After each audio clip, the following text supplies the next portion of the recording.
Hello friends, welcome back to my YouTube channel education arena. मैं Prince Dwivedi आज आपके लिए लेकर आ चुका हूं क्लास 12th के पॉलिटिकल साइंस के एमसीक्यू मल्टीपल चॉइस क्वेश्चन। ये कुछ क्वेश्चन हैं जो कई बार पेपरों में रिपीट हो चुके हैं और बहुत इंपॉर्टेंट हैं, जो आपको पेपर में स्कोर दिला सकते हैं अच्छे खासे। ठीक है, तो आज मैं लेके आया हूँ क्लास 12th के पॉलिटिकल साइंस के कुछ एमसीक्यू। तो वीडियो को स्टार्ट करने से पहले अगर आप चैनल में नए हो तो चैनल को सब्सक्राइब कर दो, बेल आइकन को दबा दो और वीडियो को लास्ट तक देखें, जिससे आप अगर 12th क्लास में हो और नहीं भी हो फिर भी आपको ये देखना चाहिए क्योंकि इट इज़ इम्पॉर्टेंट। चलिए इसी के साथ हम वीडियो को स्टार्ट करते हैं।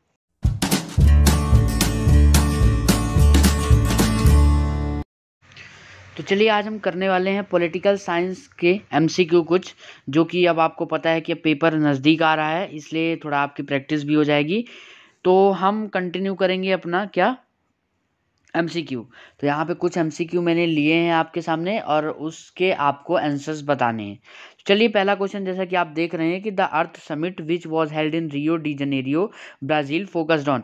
मतलब कि जो अर्थ समिट हुई थी रियो डी जनेरियो में ब्राज़ील में, वो किस चीज़ पर फोकस थी?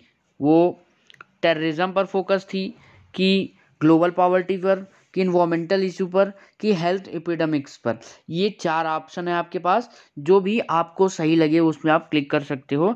और ये किस चैप्टर का है तो देख लीजिए, आप नीचे लिखा है कि इन्वायरमेंट एंड नेचुरल रिसोर्सेज वाले चैप्टर से है ये। और इसका सही आंसर होगा इन्वायरमेंटल इश्यूज। जो अर्थ समिट हुई थी रियो डी जनेरियो में, वो किस पर मेनली फोकस थी? It was mainly focus on environmental issue. Now we will move to the next question. And the next question is, the poor and developing countries of the third world are called. Poor and developing countries जो थी third world की, उसको क्या बोला जाता था? अब इस क्वेश्चन का आंसर मैं नहीं बताऊंगा, इस क्वेश्चन का आंसर आपको सर्च करके कमेंट बॉक्स में लिखना है। ये भी इन्वायरमेंट एंड नेचुरल रिसोर्सेज वाले चैप्टर से है। तो आपके पास ऑप्शन है global north, global east, global south and global west. Question को अच्छे तरह समझ लें कि पुअर और डेवलपिंग कंट्रीज जो थी थर्ड वर्ल्ड की, तीसरी वर्ल्ड की, मतलब तीसरी दुनिया की जो पुअर एंड डेवलपिंग कंट्रीज थी, उनको क्या बोला जाता था? तो ये क्वेश्चन आपको कमेंट बॉक्स में बताना है। थर्ड क्वेश्चन देख लेते हैं कि विच one of the following was not given primacy by the Marcus of the Soviet system. मतलब कि जो सोवियत सिस्टम बना रहे थे उन्होंने कौन सी प्राइमेसी नहीं दी थी, ठीक ना, मतलब कौन सी चीज़ें नहीं अडॉप्ट की थी? Abolition of private property, society based on the principle of equality, no opposition party to be allowed, no state control over economy. तो इसका आंसर होगा no state control over economy. ठीक है, चलिए आगे चलते हैं। अगला क्वेश्चन ये बहुत ही अच्छा क्वेश्चन है और ये US hegemony in the world politics वाले चैप्टर से है, चैप्टर 3 फर्स्ट बुक का। Which one of the following was a part of its global war on terrorism by US. Question को अच्छे से समझिएगा और इसमें जितने भी ऑपरेशन है इस चैप्टर में सारे आपको लर्न होने चाहिए। तो क्वेश्चन ये बोल रहा है कि इन ऑपरेशन, 4 ऑपरेशन के नाम दिए गए हैं, जिनमें से कौन सा यूएस के द्वारा टेररिज्म के खिलाफ था? कौन सा ऑपरेशन मतलब अमेरिका ने टेररिज्म के खिलाफ किया था? ऑप्शन है ऑपरेशन डेजर्ट स्टॉर्म, तो ये तो हो नहीं सकता क्योंकि इसमें तो इराक के बारे में किया गया था। कंप्यूटर वॉर, यही था, ऑपरेशन डेजर्ट स्टॉर्म में ही कंप्यूटर वॉर हुआ था। ऑपरेशन एंड्यूरिंग फ्रीडम और वीडियो गेम वॉर। तो ये जो 3 चीज़ें हैं ए, बी और डी, ये एक ही चीज़ है और operation enduring freedom will be correct answer. ठीक है, समझ में आ रहा है? चलिए आगे बढ़ते हैं। Which one of the following statement about the ethnic conflict in Sri Lanka is false. अब देखिए क्वेश्चन बोल रहा है कि जो श्रीलंका में एथनिक कॉन्फ्लिक्ट हुआ था, उस 4 ऑप्शन दिए, इसमें से कौन सा गलत है, मतलब कि कौन सा सही नहीं है? तो politics in Sri Lanka openly favoured the Sinhalese. जो मतलब पॉलिटिक्स हो रही थी श्रीलंका में, क्या सिन्हालास को फेवर कर रहे थे? Interest of Tamil were neglected. जो तमिल लोगों का इंटरेस्ट था, मतलब जो तमिल लोग चाहते थे, उसको निगलेक्ट किया जा रहा था। ठीक है, Liberation Tigers of Tamil Eelam were supported by the SAARC countries. जो Liberation Tigers of Tamil Eelam था, क्या उसको सार्क कंट्रीज के द्वारा सपोर्ट किया जा रहा था? तो यही पॉइंट गलत है क्योंकि ऐसा कुछ नहीं था, है ना। लास्ट पॉइंट पढ़ने की अब जरूरत नहीं है। चलिए आगे बढ़ते हैं। अब ये क्वेश्चन शायद ही किसी ने बुक में भी देखा हो, और बट ये क्वेश्चन इंपॉर्टेंट है, ये क्वेश्चन आपको मालूम होना चाहिए कि Farakka agreement is related to which of. 4 option है आपके पास, India Pakistan, India Bhutan, India Bangladesh, India Nepal. तो ये इंडिया बांग्लादेश है correct answer. India Bangladesh will be the correct answer. ये फराक्का एग्रीमेंट हुआ था इंडिया एंड बांग्लादेश के बीच में। अब आप इसको अच्छे से पढ़ लेना, क्योंकि मुझे मालूम है किसी को नहीं मिला होगा ये आंसर। चलिए अब आगे देखते हैं, ये बहुत इजी क्वेश्चन है। The military alliance formed by the USA was, option है वार्शा पैक्ट, नाटा, ये नाटो होगा, यहाँ पे नाटा लिखा है, नाटो, नाम सीटो। तो मतलब यूएसए ने मिलिट्री अलायंस फॉर्म किया था, उसका क्या नाम था? तो सबको पता है आप लोग को कि नाटो है, North Atlantic Treaty Organization which was formed in 1949। ठीक है, चलिए आगे बढ़ते हैं। अब ये भी बहुत इजी क्वेश्चन है। The successor country to the Soviet Union is, means after the disintegration of the Soviet Union which country took place of USSR. तो वो तो सबको पता है कि रशिया ने लिया था, ठीक है, बट ये आते हैं क्वेश्चन इसलिए मैं करा रहा हूं, और you have to remember in your mind. Okay, चलिए अब the currency of European Union is rouble, dollar, euro, pound. तो आपको पता है कि euro is the correct answer, और आप कमेंट बॉक्स में ये बताएंगे कि रूबेल जो है वो कहाँ की करेंसी है, ठीक है, जल्दी से बताइएगा। चलिए आगे बढ़ते हैं। इन 1954 the Panchsheel agreement was signed between India and, अब देखिए पंचशील से रिलेटेड क्वेश्चन आएंगे और इनके बारे में आप हम याद रखिएगा। तो पहला ये है कि पंचशील एग्रीमेंट इंडिया और किसके बीच हुआ था? पाकिस्तान के बीच, कि चाइना के बीच, कि बांग्लादेश के बीच, कि नेपाल के बीच? तो आप सबको पता है कि पाकिस्तान और चाइना के बीच, सॉरी इंडिया और चाइना के बीच क्या हुआ था? पंचशील एग्रीमेंट, ठीक है ना। जवाहरलाल नेहरू अपने प्राइम मिनिस्टर थे, और उधर उनका नाम बड़ा अजीब है, मुझे ध्यान नहीं आ रहा है, थोड़ा आप कंफर्म करके सर्च कर लेना। चलिए आगे बढ़ते हैं। The first home minister of independent India was, मतलब आज़ाद भारत के पहले गृह मंत्री, होम मिनिस्टर कौन थे? तो ऑप्शन है आपके Pandit Jawaharlal Nehru, Sardar Patel, Lal Bahadur Shastri, doctor B R Ambedkar.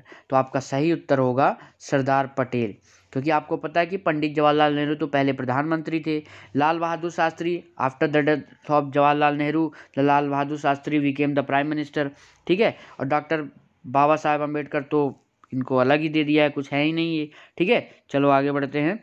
The first country to liberalise its economy in South Asian region was, पहली कंट्री जिसने अपनी इकोनॉमी को लिबरलाइज किया था, बहुत इंपॉर्टेंट क्वेश्चन है, ठीक है।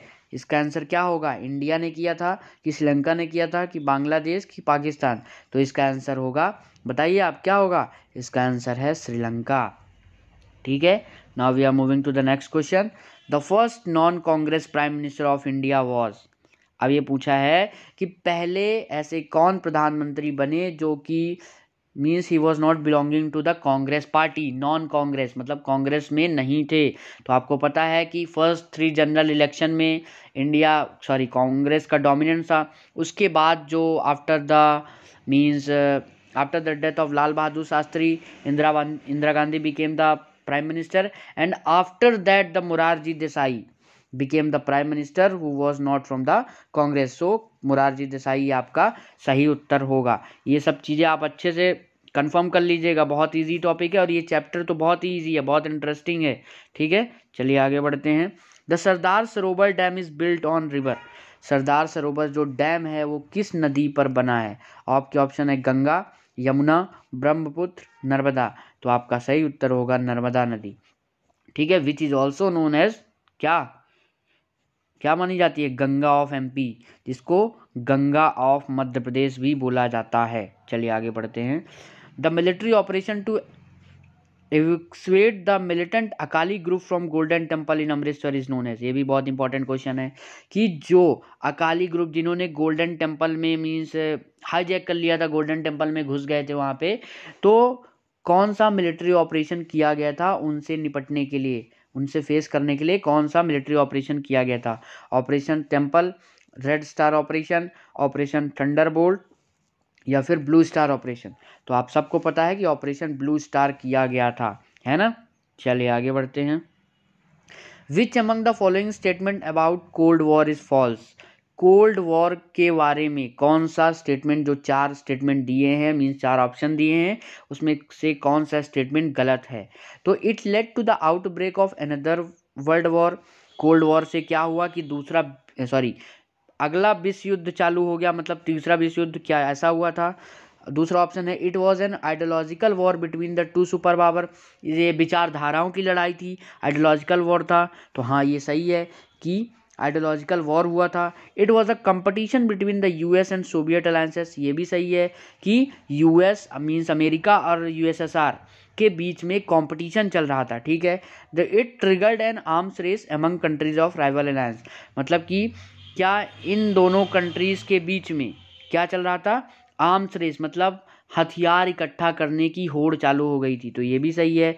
अब गलत कौन सा होगा? क्वेश्चन ध्यान से पढ़िएगा, पूछा है कि विच इज फॉल्स, कौन सा गलत है?